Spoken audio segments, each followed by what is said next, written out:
Өткенде құжаттар ғой,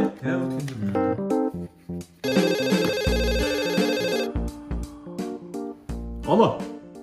Ассаламағалейкум. Мен осы ауылдың мешітінің имам едім. Молдака. Уалейкум ассалам, қалайсыз? Келіңіз. Әкім мырза, анау мешіттің дәл алдында үлкен жолдың бойында бір есек өліп жатыр еді. Жатқанына бір апта болды. Иә, дәл өзі. Соны ана көше тазалайтындарыңызды жіберіп, ананы алдырып тастамасаңыздар, иісі алып бара жатыр. Иә, келім кетім адамнан да ыңғайсыз болды. Өткендегі әлі жатыр ма сол?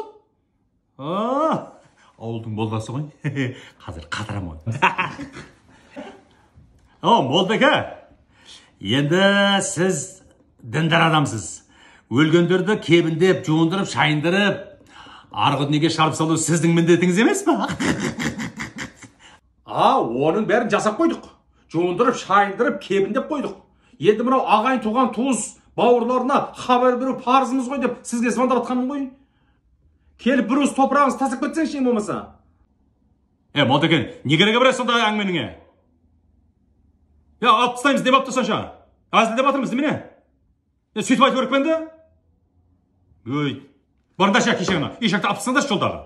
Бізге ол ешақтың не қатысы бар ба сәкен? Қалай не қатысы бар? Алып тастайсың ба өздері? Сен маған жиенсің ғой, біз ағайынбыз ғой. Бар алып таста, қатысың бар ғой сенің де. Осындай ағайындарды бәлеге қалып